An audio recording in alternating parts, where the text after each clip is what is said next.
look, I have this beautiful body. It's clean, it smells good, it's all made up, and look at my wonderful hair and all this. Why am I still not happy? Because the mind is still dirty. The mind still has all these flaws. So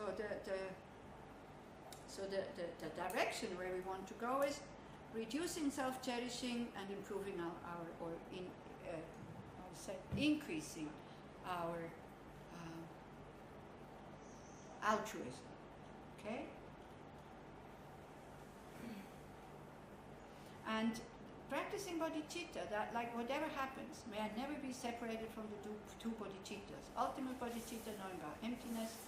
Conventional bodhicitta, knowing about conventional bodhicitta, like practicing patience, generosity, ethical conduct, and all this. To use these slogans when you wake up in the morning. What's the purpose of this day? Oh, yeah, may I be of benefit to others? How I can be of most benefit? By advancing on this path. How do I advance on this path?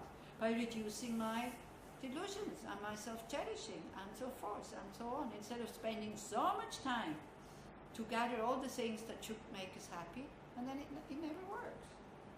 We spend so much time to gather things at the time of death, we have to leave them behind.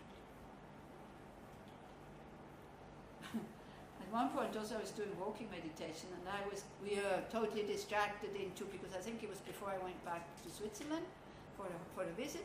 I was thinking whom I was going to visit, all my good friends, and like how wonderful they are, and how much they love me, and how much I love them, instead of walking, just boom. And then this thought from behind comes and says, yeah, but you still have to die. And I went, oops, yeah, okay, back to the feet.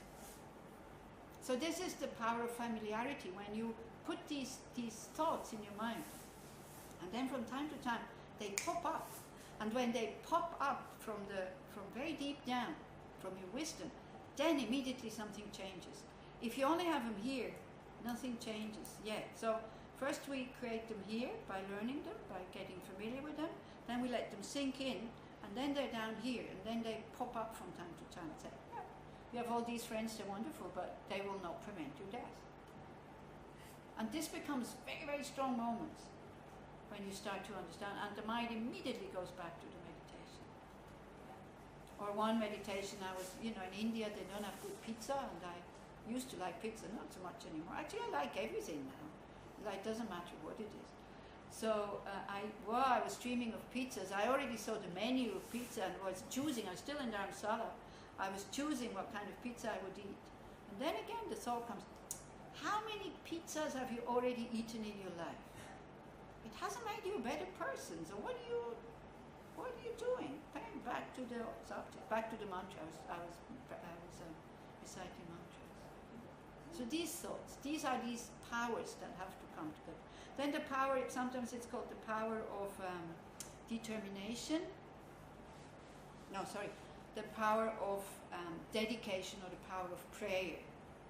Like we dedicate every positive energy, every positive thing we do, we dedicate for the benefit of all sentient beings. Or like, the dedication, like, wow, whatever good I'm doing, may it be of benefit to others. Whatever mess up I'm doing, may that also be of benefit to others, because it serves as a wake-up. If I'm sick, may it be of benefit to others. If I'm healthy, may it be of benefit to others. How can it be of benefit to others when you're sick? Somebody can treat you and help you. Take up Yeah. yourself. Somebody can create compassion towards us So we can and take- create mitzvahs. and we can take on ourselves. We can also take upon ourselves the suffering. But it's difficult when you already suffered, and to take more suffering, that is really difficult. Then, it's very easy. Huh? It's easiest. Yeah, When okay, you're good. feeling good. Tippy's got it. That would be the right way to do it. Whenever you suffer, immediately you do it. Take all the suffering. Yeah. Oh, So that's a good understanding of Tonglen. Yeah. But it's also good when we see it's difficult. So for you it's not difficult, so that's great. You're already there. For other people, it's difficult. Huh? No, but I'm not there. When I don't suffer, I don't want to take all the suffering. Only when I suffer. Okay, so when you don't want to take the suffering, No, then I find it easier to take it when I'm well, actually. Yeah, when I have something, then I can only take what I already have anyway. And we have to be careful, because when people ask me, okay, and then it works, it doesn't have to work. You know, we think I do it and then it should make me feel better. No, no, no. It's just a technique that we need to do. Nothing more than that. We drop it, we forget about it, we're not looking for a result. And the results will come, but we're not looking for it. Okay, so these are these 5 powers. Okay? So let's say, let's go maybe in order also. Like the first one could be the power of determination, or the power of aspiration, knowing where we want to go. What's the purpose of my life? Is it just to have fun? Yeah. Wouldn't that be pitiful? So many beings suffering, and all I'm interested in is having fun and be happy for myself. It's so small. The good thing, if you're really happy, you're not harming anybody, so that's a good thing. But otherwise, we have so much potential. Not always. People who use it in Athens, they had the Colosseum, they were very happy. People said that. Well, we don't know if they were happy. We don't know them. They were Okay. happy, But we know it ourselves. When I'm happy, and I'm talking about well-being, spacious, peaceful. I'm talking about that. When I'm like this, I don't harm others. I have no. There's no danger of harming others. So if they're really happy, then they're. People going to Mecca, they're very happy to go. They feel very fortunate. But we don't know what they think, and we don't. Leave these people alone. And in Spain, Huh? in Spain, the fight of the bull. Okay, I give you something. The people going to the Dalai Lama's teachings in Bulgaria, They suffer. they're also very happy to go there. What do? They fight for the space. So the Buddhists are the same as all the others. But we don't have to be like that. We don't have to be like that. This is Shantidevas, you know what, the examples that you gave me and I gave you with the Buddhists to go to the teaching of the Dalai Lama and start to fight for the space, this is exactly what we should not do. This is turning gods into demons. This is using the practice, but I want to attain enlightenment really quickly, so I have to be right in front of him. Come on, you know. But we can see this, and then we can go, this is not right, I will never do this. And then see how your mind is there when everybody, flocks to the Dalai Lama, and you say, no, I let them have my space, and you stay behind. I was practicing for it because the Dalai Lama was supposed to come to Israel. Yeah, but he's not here, so nobody gets to see him. No, but last time Yeah? there were people who paid a lot of money, I guess, to do the classes. Someone, everybody. Yeah, was- VIP, sponsors. VIP. Yeah, He's sponsors. then turned into jail, committed so I know this time also the wrong people will come here and so I was preparing for staying outside and Yeah, exactly. And were you happy? I'm very disappointed he's not coming outside. Yeah. Oh, okay, but he's not coming. So you No. decided to stay outside. Yeah, That's I good. knew that That all would be this- Buddhist behavior. Let those who really need it, let them go. It's okay. I'll stay outside. And then you're totally calm. Otherwise you are afraid that you can't get in. And you start to fight. Finally, we've been inside the. No, but we didn't meet in person. We did the class met in person, but he is nothing. Anyway, so what's the purpose? So again, this determination, looking where I want to go, to develop the true bodhicittas, to become fully enlightened. We create what we do in a lifetime. The power of familiarity. I have to become familiar with these practices. I have to use these slogans. Then the power of the white seed, creating mitzvahs, positive potential as much as possible. The power of repudiation. Where is the enemy? Which one is the enemy? Only the self-cherishing mind. And the power of prayer, or the power of dedication, it can be called, that we dedicate always for the benefit of others. Okay? So these are the 5 powers while we are alive. Then the next one is, so we can finish with point 4.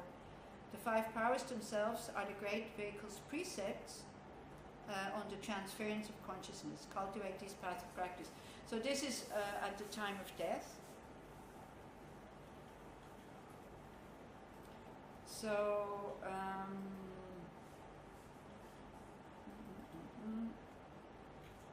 so at the time of death, like a white seed would be you die, like, okay, the motivation or the aspiration, wherever I will be reborn, may I be able to be of benefit again.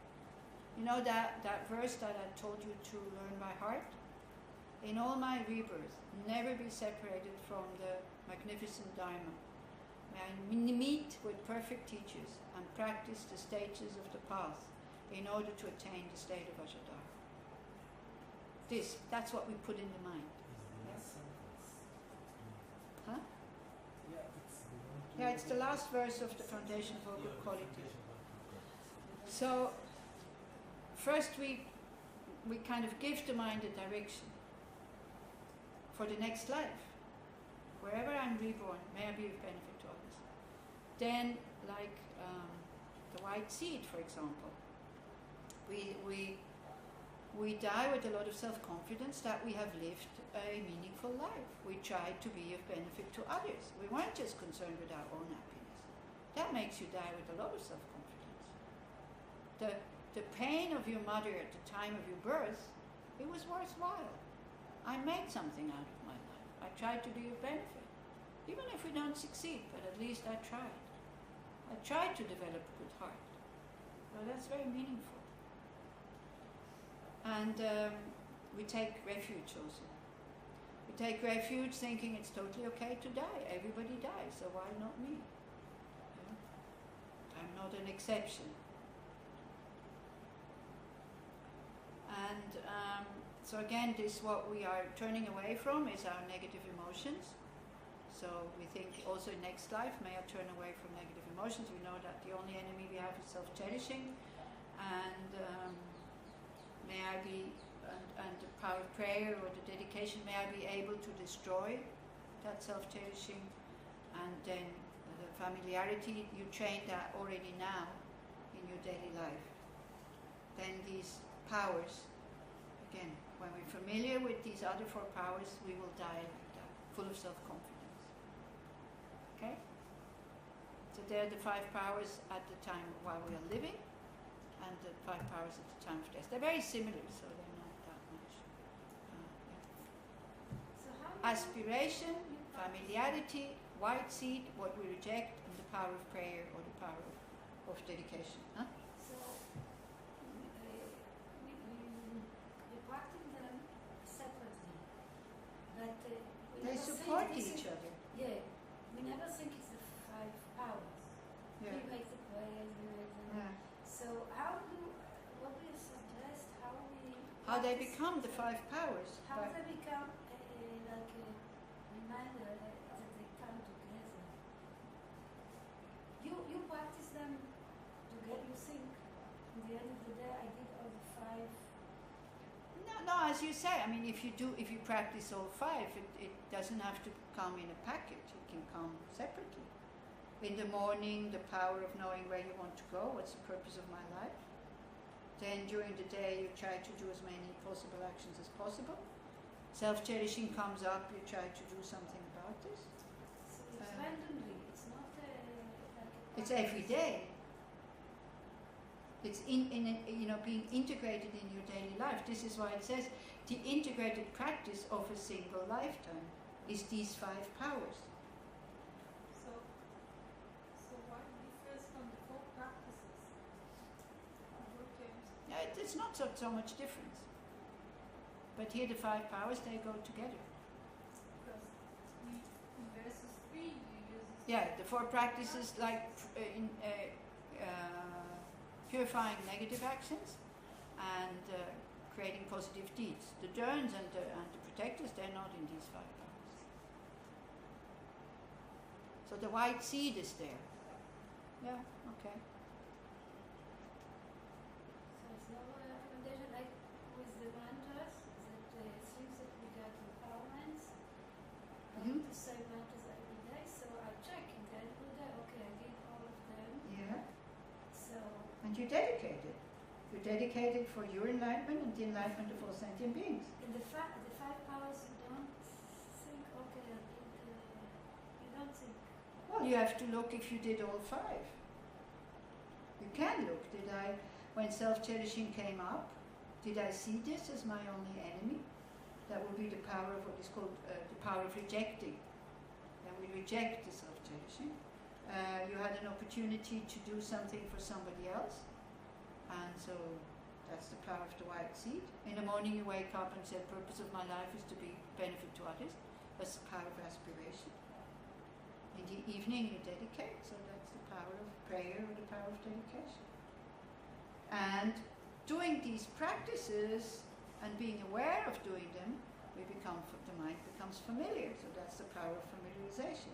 Not just like once a year, but every day. Does it make sense?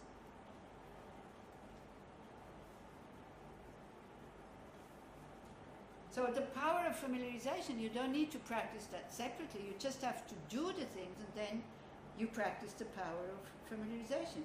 You just have to reject the self-cherishing again and again and again. You become familiar with it. So actually you practice both at the same time. By doing it, you become more familiar with doing it. Does it make sense? Where's the problem? The problem is that we forget, like when you say, Yeah. first thing you say 5 powers, and Yeah. But then when I say what it is, you go like, but I'm practicing these things. yeah, so should I make it, reminder that this is the 5 powers, and I did them, or not, to just be like this? No, if you do, that's what I said. If you have a determination in the morning where you want to go, that's the power of aspiration. Okay? Never be separated from the two bodhicittas. May my life be of benefit. Then during the day you have self-cherishing arising, and you say, oops, I need to reject that. It's the second power. You don't need to think, I'm practicing the second power. Of course not. She's asking if she No. if she Then I has to remember know. the 5 powers, because otherwise I don't remember them. Yeah, you can if you want. When you go against the self-cherishing, you can say, I'm practicing the power of rejection. If you do something positive, you can say, I'm practicing the power of the white seed. She's asking if she has to know them by heart. That's what you're asking. Yeah, it's good to know these things. But yeah, to remember. Just for the sake of when you're being asked that you know what 5 powers are. Next time you come, you ask questions. Exactly. Tomorrow morning. Okay, so the point number 5 has to do with the how to call it? Point number 5 has to do with effort, joyful effort, which is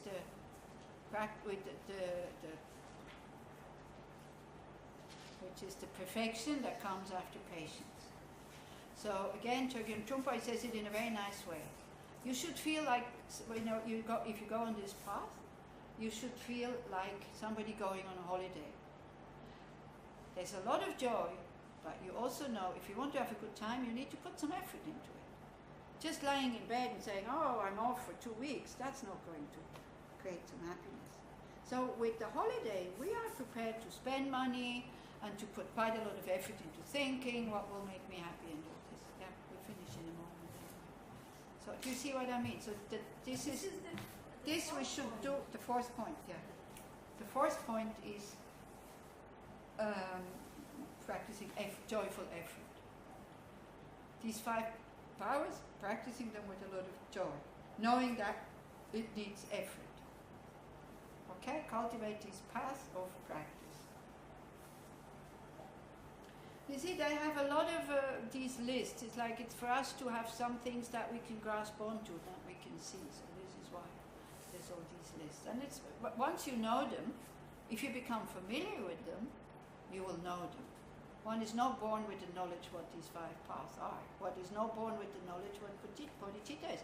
But by learning, you become familiar with it.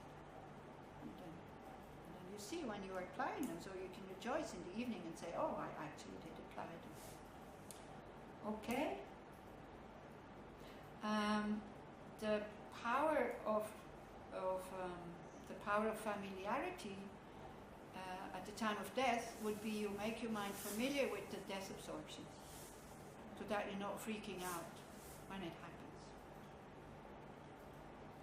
at the time of death. So that's the power of familiarity. You learn them. You meditate on them, and then you rest. You let the mind, rest in the clear light. That's the best, because at the time of death, the clear light comes automatically, because everything else absorbs. Okay, so we got where we needed to go. I said we do 2 and 4, but I would suggest I give you a break before dinner. Yeah, we're not going to do the meditation because we learned a lot. Anyway, it's a little bit like in the Tibetan tradition. They give you the methods, and then you go meditate on it. You think about it. Not that one needs to do it, guided and all this. This is the Westerners, we do that. But the Tibetans, the Lamas, they never guide a meditation. Now they also started, but it's like they give you the tools, you learn about these tools, and then you think about them. That becomes analytical meditation. So I would suggest go for a walk. Air out. Say, oh, this is difficult now, rest. Okay? Or just sit somewhere where you feel really comfortable and at ease. And just be.